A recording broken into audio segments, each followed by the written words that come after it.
주된 사역의 대상자들이 칼라인들이라는 사람이었습니다.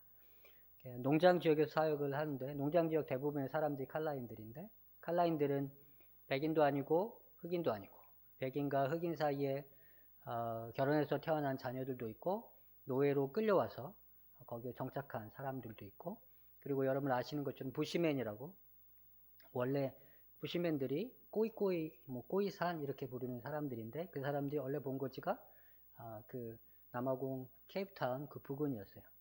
백인들이 들어오면서 이 사람들이 밀려서 저기 사하라 사막 쪽으로 올라가 사람들이 이제 부시맨들입니다. 거기에 후손들도 있습니다.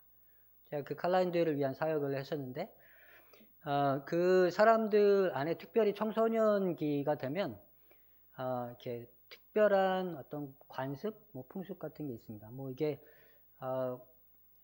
정말 많은 젊은 친구들이 그렇게 하는데 그 앞니를 이렇게 발치를 합니다.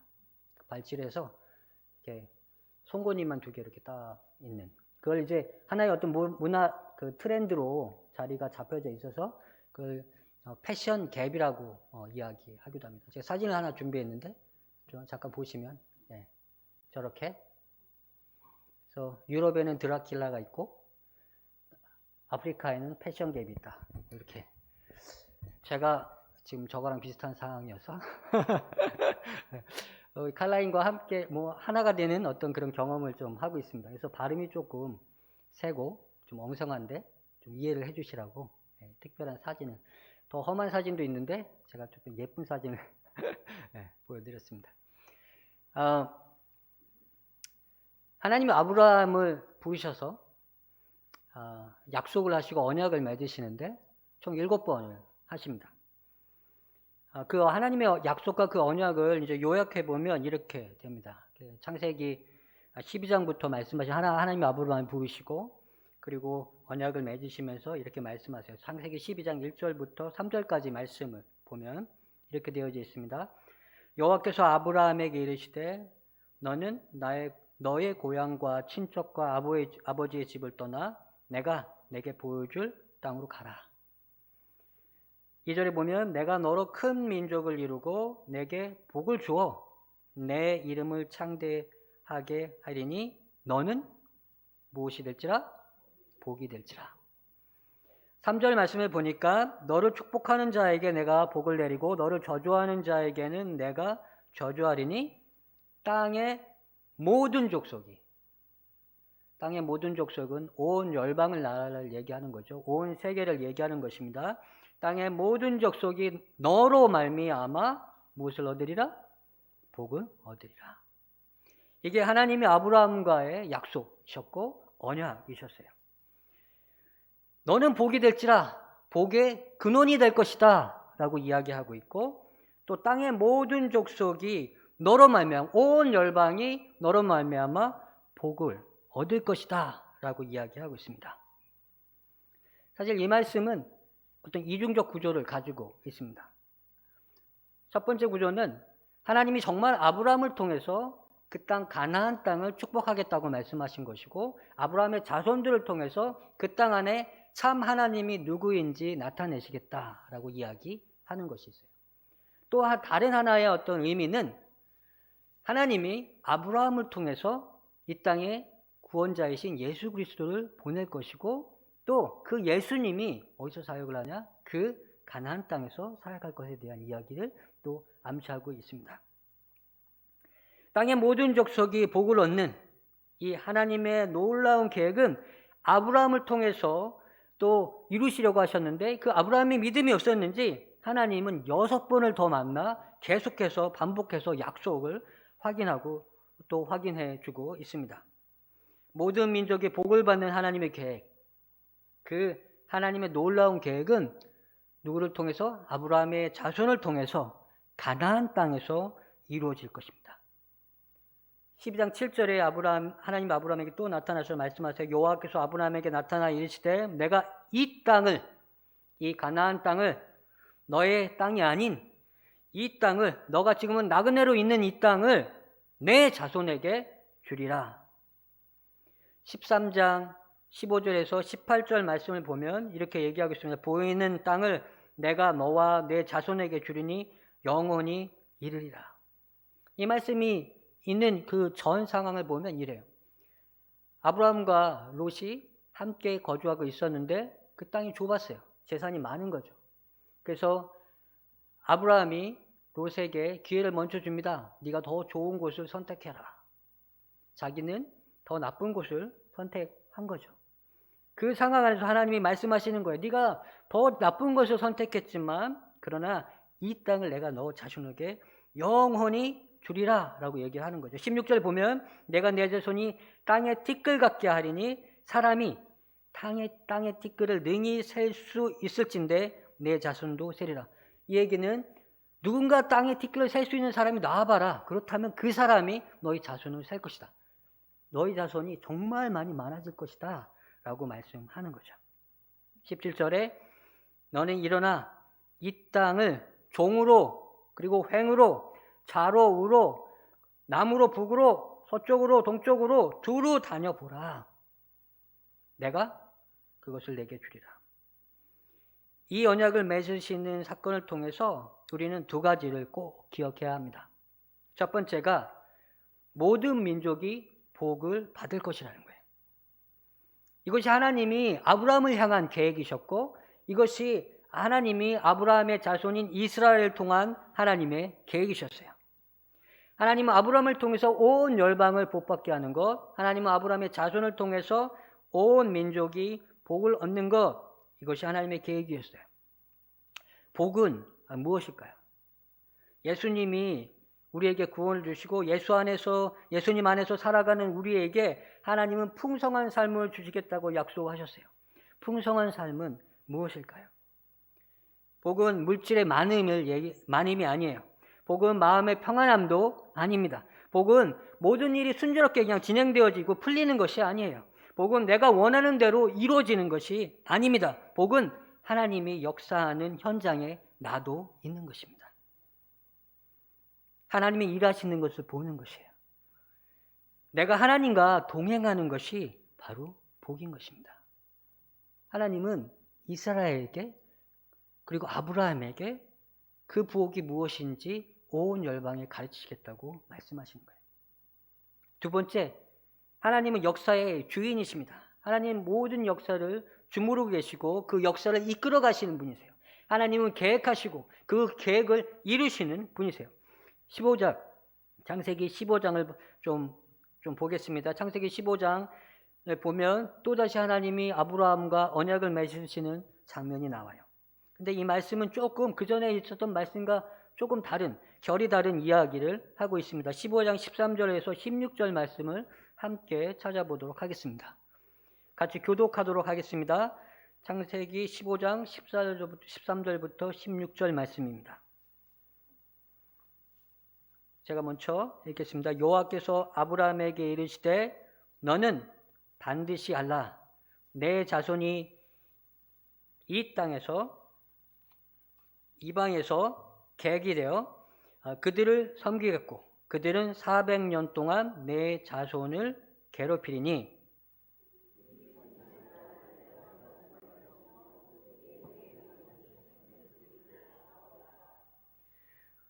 너는 장수하다가 평안히 조상에게로 돌아가 장사될 것이요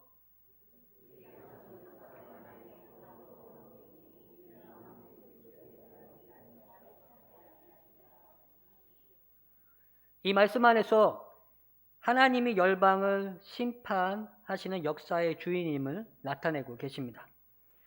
이 말씀이 구절대로 본다면 출애굽 사건은 이스라엘 백성이 애굽에서 나오는 것은 하나님이 애굽을 심판하시는 하나님의 행위라고 이야기하고 있습니다. 14절 말씀을 보니까 그들이 아브라함의 자손들이죠. 섬기는 나라를 누가? 하나님이 징벌할지며. 하나님이 징벌하겠다고 말씀하세요. 그리고 16절 말씀을 보니까 내 자손이 4대 만에 이 땅에 돌아오리니 이는 아모리 족속, 여기서 아모리 족속을 이야기하고 있지만 이것은 가나안에 살고 있는 7 족속을 모두 포함한 의미입니다. 그 가나안 족속의 제약이 아직 가득 차지 아니함이니라. 쉽게 얘기해서 이런 얘기죠. 내가 이 가나안 족속을 심판할 텐데 지금은 아니라는 거예요. 지금은 아닌데 그때가 언제? 400년 후에 그들이 죄악이 찼을 때 하나님 하시겠다고 말씀하신 거죠. 그 얘기는 뭐냐면 하나님이 무엇인가 역사를 이끌어 가시는데 계획하시고 그 계획대로 진행되어지고 움직여가고 있는 것을 이 말씀을 통해서 우리는 알 수가 있는 거죠. 하나님은 역사의 주인이시고 그리고 역사를 이끌어 가시는 분이십니다. 오늘 본문으로 다시 돌아와 보겠습니다. 오늘 본문은 이렇게 시작하고 있어요. 430년이 끝나는 그날, 이 말씀을 우리가 우리식대로 표현하면 이런 말씀입니다. 하나님의 때가 찼을 때, 하나님의 계획이 이제 실현되려 했을 때, 그분이 생각하시는 그때가 되었을 때 여호와의 군대가 다 애굽 땅에서 나온즉. 오늘의 말씀은 인구 200만 명으로 불어난 이스라엘의 이스라엘을 여호와의 군대라고 이야기하고 있어요. 진짜 그때 그 이스라엘이 여호와의 군대였을까요? 하나님의 큰 시야, 하나님의 거시적 안목, 하나님의 넓은 시야로 봤을 때 군대였지만 사실 그들은 가난했고 그들은 노예의 삶에 익숙한 사람들이었고 갈 곳이 없는 피난민들이었습니다. 하나님은 이스라엘을 하나님이 역사하시는 놀라운 증인으로 그냥 부르신 거예요.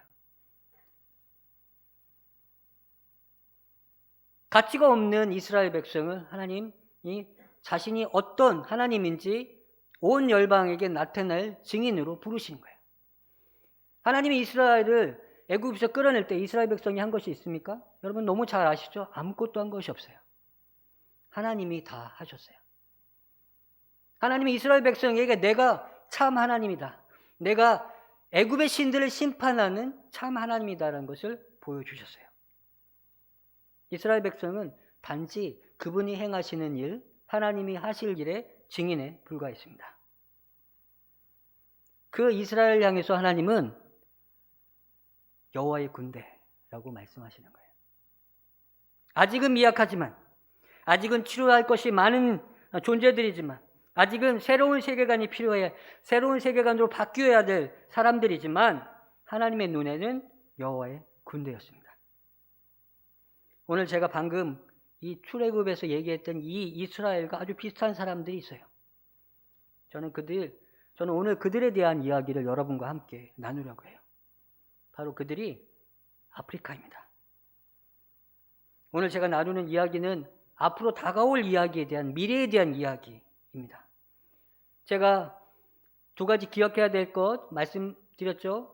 하나님은 역사의 주인이시다. 하나님의 역사를 어떻게 움직여가고 계신지 우리는 충분히 예측할 수가 있어요. 하나님이 어디로 가고 계신지 우리는 충분히 생각할 수가 있어요. 큰 역사적 안목에서 하나님이 무엇을 하길 원하시는지, 어떤 일을 하길 원하시는지 저희는 예측할 수 있습니다. 저는 오늘 그것에 대해서 이야기하려고 해요. 우리가 그것을 안다면 하나님이 있는 자리에 우리가 함께 있을 것이고, 우리가 그것을 안다면 그 하나님이 하시는 그 일 가운데 동참하게 되어서 하나님의 복을 누리게 되는 거예요. 하나님의 복이 무엇이라고 했어요? 복은 하나님이 일하시는 곳에 있는 것. 하나님 우리를 모두 다 증인으로 부르셨어요. 어떤 증인? 하나님이 참 하나님이신 것을 나타내는 증인. 오늘 저는 그것을 이야기하고 싶습니다. 복, 풍성한 삶은 하나님이 일하시는 현장에 있는 것. 그것이 우리의 복입니다. 저는 예수소망교회가 하나님이 일하시는 현장에 있기를 소망합니다. 그분이 일하심을 여러분의 눈으로 보고 증언하는 교회가 되기를 소망합니다. 인구에 대한 이야기를 조금 하고 싶어요. 현대 아프리카는 마치 이스라엘 백성이 출애굽 후 시내 광야에서 있는 그 사람들과 같아요. 그 이스라엘 백성들, 그때 당시에 있는 그 이스라엘 백성을 약간 좀 인구 통계학적인 관점에서 조금 살펴보려고 해요.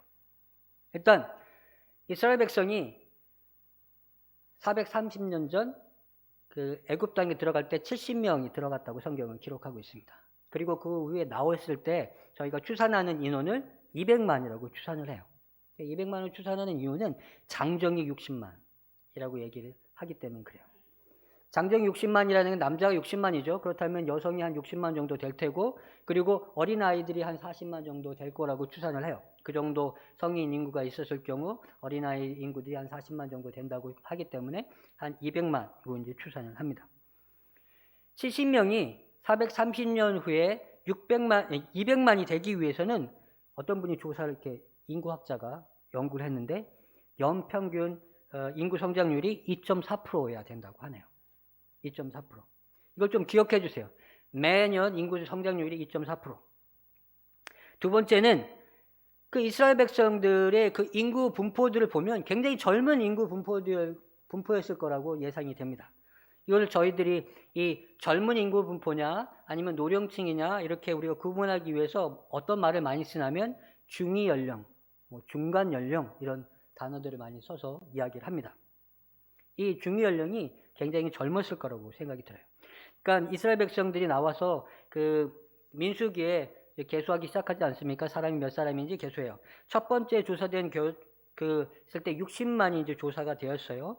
그리고 난 다음에 그 광야에서 시간을 보내고 난 다음에 그 사람들 모두 다 죽었다고 얘기하고 누구만 남았어요? 여호수아와 갈렙 외에 모두 다 죽었다고 성경은 기록하고 있어요. 그 얘기를 봤을 때 가나안 땅에 들어가기 전에 인구 그 나이 연령층을 보면 약 57세에서 60세 아주 젊은 연령층을 가지고 있는 어떤 인구 분포인 것을 알 수가 있습니다. 마지막으로 세계관 전쟁을 우리가 좀 볼 수가 있어요. 하나님이 이스라엘 백성을 부르신 이유가 뭐예요? 하나님이 왜 이스라엘 백성을 광야에서 그렇게 시간을 보내게 하셨어요?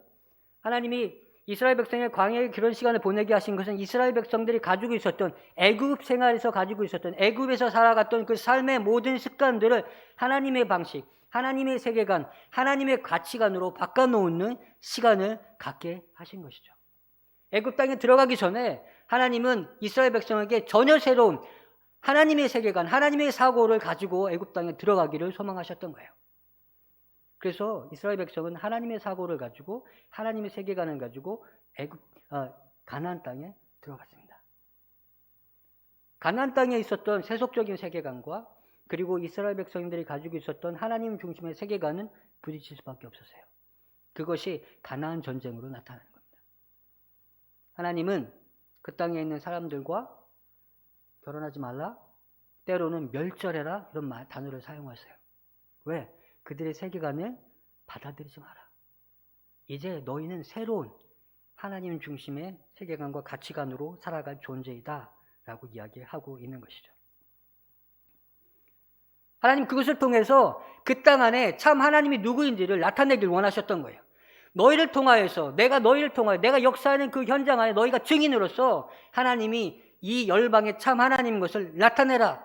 이것이 하나님이 이스라엘 백성을 부르시는 참 이유였어요. 우리 아프리카가 이거와 아주 비슷한 상황 가운데, 환경 가운데 놓여져 있습니다. 세계 인구 변화를 좀 살펴보도록 할게요. 첫 번째 그림 제가 준비한 거 좀 보셨으면 좋겠습니다. 이 그림을 보면 인구가 폭발적으로 증가하기 시작한 때가 언제냐면 18세기부터 인구가 아주 폭발적으로 증가하는 것을 볼 수가 있습니다. 기원전 50년경에 세계 인구가 약 2억 5천만 명 정도로 추산하고 있습니다. 그때 지금 이 그래프가 인구 증가율인데요. 그때 인구 증가율은 0.05% 아주 미세했습니다. 그러니까 로마 시대부터 1840년 영국의 빅토리아 여왕까지 약 1900년간 세계 인구는 4배 성장해서 10억의 인구를 가지게 되었습니다. 하지만 1840년 그 10억의 인구가 지금은 77억 명으로 약 180년 동안 7.7배가 증가했습니다. 1900년간 4배 증가한 인구가 180년간 7배 이상 증가한 거죠. 이렇게 아주 가파른 인구가 증가한 것은 하나님의 저는 특별한 은혜라고 생각합니다. 이 가파른 인구 증가율, 특별히 인구 성장을 주도했던 국가들이 세계 경제를 주도했습니다. 이때 당시 세계 경제를 주물렀던 나라가 어디예요? 영국입니다. 영국은 산업혁명 이후 인구가 아주 폭발적으로 증가하게 됩니다. 그래서 영국이 제국주의로 전 세계에 뻗어나가죠. 여러분 아시는 것처럼 미국, 캐나다, 호주, 심지어 남아공 다 영국의 식민지였어요. 수없이 많은 영국 백인들이 그 땅에 가서 정착을 합니다. 이 인구의 성장은 다시 미국, 아메리카로 가고요. 그리고 이것이 다시 어디로 와요? 아시아로 옵니다. 그리고 이 성장률이 다시 새로운 방향을 향해서 지금 움직이고 있습니다. 도표 다른 거 하나 좀 보여주세요.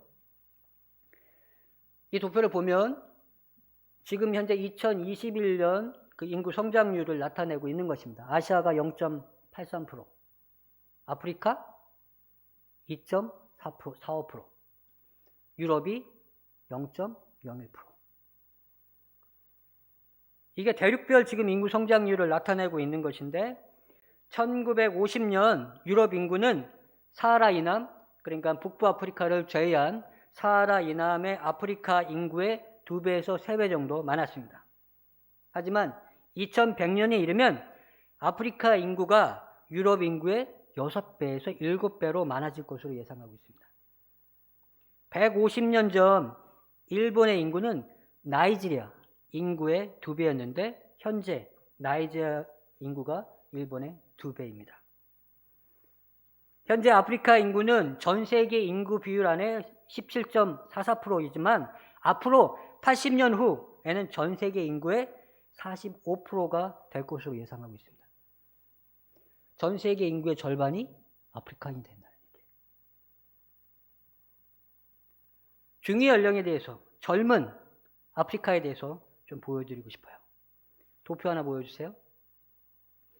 이게 중위 연령에 대한 이야기를 나타낸 도표인데 여기서 보시면 유럽이 42세, 얼마나 노령화되어져 있는지 보여주는 거예요. 일본이 47.3세. 제가 알기로는 한국이 43세에서 44세 정도로 되고 있는 걸로 알고 있습니다. 아메리카가 35세, 아프리카는 18세. 이 중위 연령이 높은 나라일수록 안정되지만 반면 변화에 민감하지 못하고 둔화되어지고 안정을 추구하는 경향을 가지고 있습니다. 그리고 중위 연령이 낮은 나라일수록 불안정하지만 빠른 변화에 민감하고 높은 수용력을 가지고 있습니다. 아프리카 중위 연령이 18세입니다. 또 다른 도표 하나 보여주세요. 여기서 보면 이게 지금 현재 15세 이하의 인구를 지금 나타내는 도표입니다. 전 세계. 보니까 세계 평균은 26%, 그러니까 쉽게 얘기해서 15세 이하의 인구가 세계 평균은 26%인데 아프리카는 몇 프로죠? 41%. 15세 이하의 인구가 엄청나게 아프리카에 지금 몰려있다는 것을 얘기하고 있어요. 여기 보면 65세 인구는 2%. 유럽을 한번 보세요. 끝쪽에 있는 게 유럽입니다. 유럽은 아프리카와 정반대예요.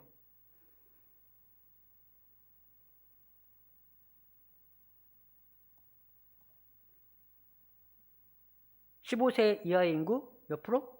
16%. 65세 이하 인구 18%. 유럽이 얼마나 노령화되어져 있는지 지금 보여주고 있는 거죠. 아프리카가 이 중간 연령, 중위 연령이 18세인 것은 60년 동안 지속되어졌어요. 60년 동안. 왜 그럴까요? 그 대부분의 원인은 아프리카가 막 유럽에서 식민지에서 독립하면서 유럽 부족끼리 갈라놓고 서로 싸우게 만들고 하면서 그 부족 간의 분쟁으로 수없이 많은 사람들이 죽었어요. 사회가 불안정하고 또 높은 유아 사망률 그리고 높은 에이즈 감염률 이런 것들 때문에 많은 사람들이 젊은 나이에, 그리고 얼마 살지 못하고 죽었기 때문에 그래요. 하지만 현재 아프리카는 점점 바뀌어 가고 있어요. 사회가 안정되어져 가고 있어요. 현재 아프리카의 유아 사망률은 1995년 166명, 이거는 1000명당 아이들이 한 살 전에 죽는 아이들을 이야기하는 겁니다. 한 살 전에 아이들이 죽는 연령이 1995년에 166명이었는데 2020년에 보니까 71명. 거의 절반 이하로 떨어졌어요. 지금 출생률도 4.44%. 거의 세계 최고를 유지하고 있습니다. 제가 인구의 힘이라는 책을 읽었는데 그 책에 보니까 그 저자가 이렇게 얘기하고 있어요. 아프리카가 앞으로 인구의 그 물결, 인구의 성장하는 그 물결의 마지막에 있는 대륙이다라고 이야기하면서 이런 얘기를 합니다. 최근 인구 성장은, 아프리카를 이야기하고 있는 것입니다. 최근 인구 성장은 노년층은 줄어든 반면 어린이 생존율의 개선으로 청소년층이 늘어나고 있다는 사실을 고려해야 한다. 아프리카의 중위 연령은 유럽의 절반에도 미치지 못한다. 중위 연령이 낮다고 얘기하는 거죠. 이처럼 낮은 중위 연령은 축복이 될 수도 저주가 될 수도 있다. 인구 대비 청소년 비율이 크면 중동에서 그러하듯이 정치 불안이 일어날 수도 있지만 영국과 독일에서, 러시아에서, 중국에 이르는 여러 나라에서 입증되듯이 역동성과 경제력이 촉진될 수 있다. 이것 때문에 전 세계 기업들이 아프리카를 주시하고 있어요. 앞으로 사람이 많은 곳에 물건을 팔아야 물건도 팔리는 거고, 사람이 노동력이 많은 곳에 가야 노동시장도 충만해지는 거 아니겠습니까? 지금 아프리카는 마치 이스라엘 백성이 가나안 땅에 들어가기 전에 그 기로에 서 있는 사람들과 같아요. 하나님은 이 젊은 아프리카를 훈련하시고 또 모세를 통하여, 모세의 그 순종을 통하여 무엇인가 변화를 이끌어가기를 원하고 계세요. 지금 전 세계의 흐름이 이 인구를 통해서 우리가 봤을 때 하나님이 이제 아프리카에게 시선을 주고 있다는 것을 우리는 예상할 수 있어요. 그림 하나 더 보겠습니다. 이 그림은 아프리카에서 현재 종교가 어떻게 변화되어지는지를 보여주고 있습니다. 이 빨간색이 아프리카, 보통 우리가 얘기하는 사하라 이남, 북부 아프리카 제외한 사하라 이남을 얘기하고 있습니다. 우리가 블랙 아프리카라고 얘기하는 곳이에요. 이쪽 제일 끝에 있는 그 크리스찬이라고 써 있는 기독교 인구 비율을 보면 그 안에 사하라 이남이 아프리카가 지금 2015년에 26%입니다. 기독교 인구가 26%. 근데 2060년에는 42%로 늘어날 거라고 생각해요. 그러니까 전체 기독교 인구의 42%가 아프리카 땅에 있다는 얘기예요. 뭐 쉽게 얘기해서 전체 기독교의 절반 가까이가 아프리카에 있을 거라고 예상하고 있는 겁니다. 가운데는 모슬렘이에요.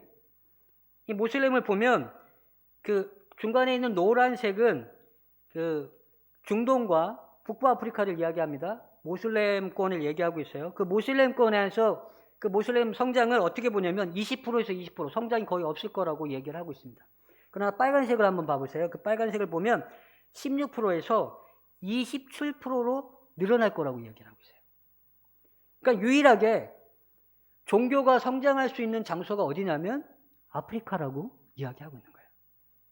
앞으로 아프리카는 아주 심한 영적 전쟁, 세계관 전쟁터가 될 것으로 예상을 하고 있습니다. 지금 여러분들이 알고 있다시피 중부 아프리카, 이 중부에 있는 아프리카 안에서는 여전히 모슬렘과 기독교 안에 아주 심한 갈등들이 존재하고 있습니다.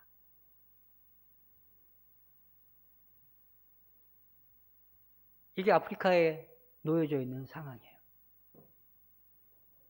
앞으로 하나님은 많은 사람들을 통해서 하나님이 이 땅의 참 주인인 것을 나타내길 원하세요. 하나님은 아프리카를 그렇게 사용하길 원하세요. 하나님은 지금까지 아프리카를 준비시켜 오고 계셨어요. 하나님은 그 아프리카 땅을 향해서 누군가 기도하고 누군가 함께 하는 사람들을 지금 한국교회에 요청하고 계신다고 저는 믿습니다. 하나님의 역사의 흐름, 하나님은 역사를 계획하시고 이끌어가시고 계시는 분이세요. 하나님은 지금 세계의 흐름을 통해서 지금 마지막 인구 물결, 마지막 인구 성장을 두고 있는 아프리카를 통해서 하나님이 누구이신지 온 열방에 말씀하기를 원하고 계세요. 하지만 그 아프리카에도 문제가 있어요.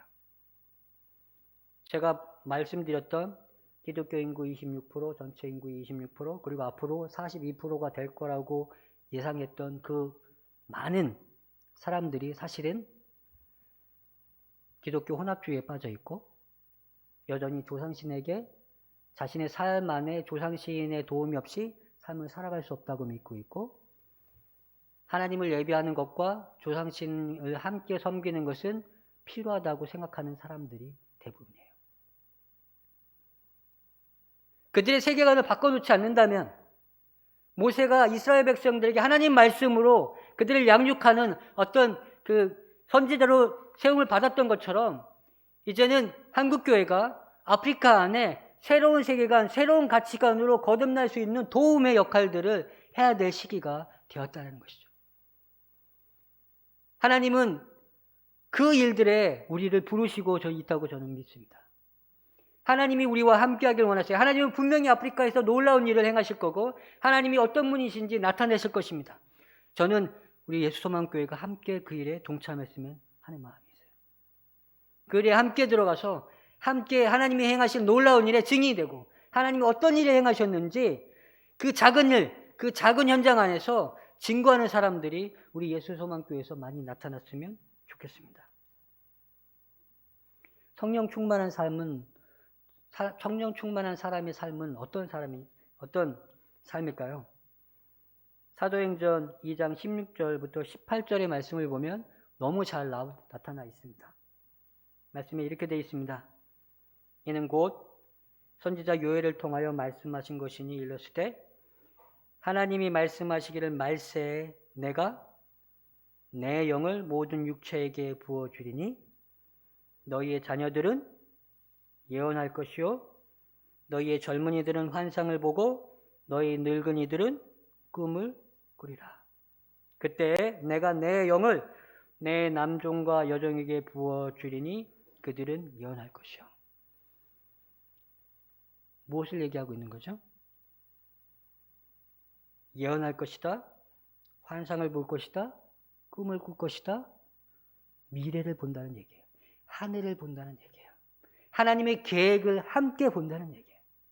성령으로 충만한 사람은 하나님의 계획이 어디 있는지, 하나님이 지금 어디에 시선을 두고 있는지, 하나님이 어디를 향하고 계시는지를 볼 줄 아는 사람들인 거예요. 그것이 성령 충만한 사람들이에요. 성령 충만한 사람은 너무 자연스럽게 하나님이 무엇을 바라보고 계신지, 하나님이 무엇을 하길 원하시는지 기대하고 있고 그 일에 동참하고 싶어하는 사람들이에요. 이게 성령 충만한 사람들의 기본적 특징이에요. 하나님은 이제 아프리카를 향해서 눈을 돌리고 계세요. 그들을 준비시킬 사람들을 모집하고 계세요. 그들을 향한 계획을 이루시기를 소망하고 계세요. 저는 예수소망교회가 충분히 그 일에 함께 동참할 수 있다고 믿습니다. 그 일을 함께 해달라고 저는 요청하고 싶어요. 그 일이 어려운 게 아니에요. 제가 우리 선교사님들, 특별히 그 남부 아프리카에 계신 선교사님들 연령층을 좀 조사를 해봤어요. 조사해봤더니 50대가 제일 많았어요. 50대에 계신 선교사님들이 거의 한 60% 가까이 됐어요. 50세 이상. 그리고 60세 이상이 22%. 그리고 40세가 18%. 30대, 20대 요즘 거의 찾아볼 수 없습니다. 저희 가까이에 있는 선교사님들 안에 제일 젊은 선교사님이 40대예요. 근데 이 젊은 선교사님들 아까 보셨겠지만 우리 아프리카 안에 있는 어떤 인구 비율을 보면 15세 이하의 인구 비율이 41%라고 얘기했잖아요. 그 얘기는 어린 아이들과 청소년 아이들이 엄청나게 많아요. 그 아이들을 위해서 사역을 해야 돼요. 저희도 계속해서 어린 아이와 청소년 아이들 사역을 했는데 이제 저도 이제 조금 나이가 들다 보니까 자꾸 이 아이들을 안아주기보다는 꾸짖게 되더라고요. 꾸짖는 게 아니라 꾸짖게 되더라고요. 이게 나이가 들면 그래요. 같이 몸도 피곤하고 애들처럼 뛰어줄 수도 없고. 근데 사실 그 아이들과 가장 효과적인 사역은 함께 놀아주고 함께 뛰어주고 함께 같은 처지가 되어주는 게 중요한 거죠. 저는 예수 소망교회 안에 우리 청년들, 우리 청소년들이 왔으면 좋겠어요. 그냥 한 달씩 와가지고 그 아이들과 놀아줬으면 좋겠어요. 그 아이들과 같이 뛰어줬으면 좋겠어요. 그래서 우리 권사님들, 우리 장로님들, 집사님들, 손주들 보내주시고 손주들 보낼 수 있도록 이렇게 재정 지원해 줄 수 있잖아요. 그리고 우리 청년 그 집사님들 자녀들 보내주시고 그냥 한 달씩 와서 아이들과 함께 뛰어놀고 놀 수 있는 뭐 그것을 위한 올해 저희가 선교센터도 준비했습니다.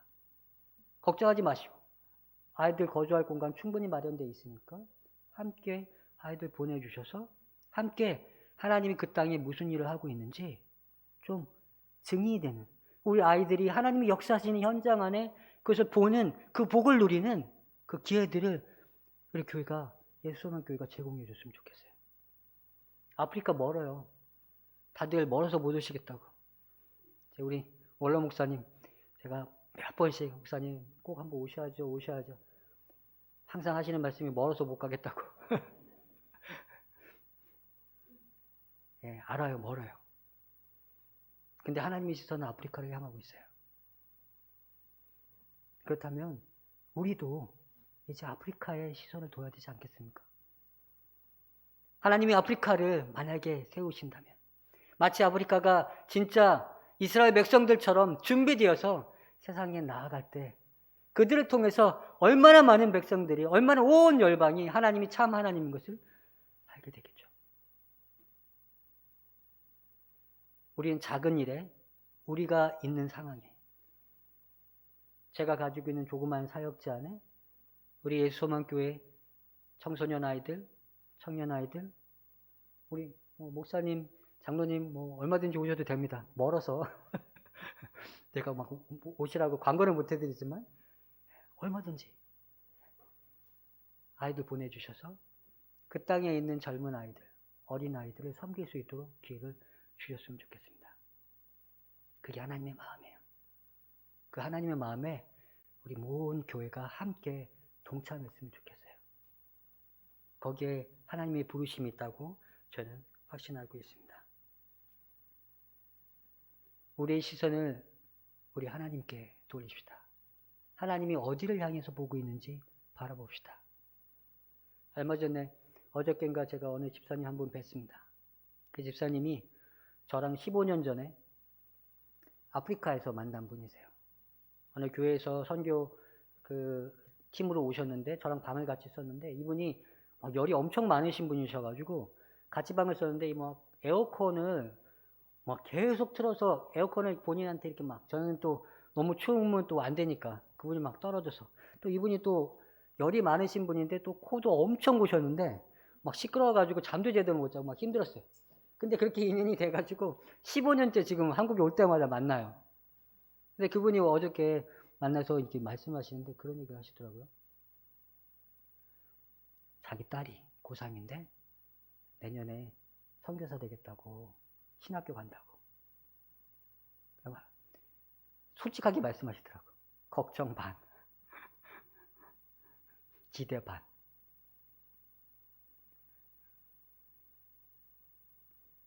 한 번씩 그래서 제가 물어봤어요.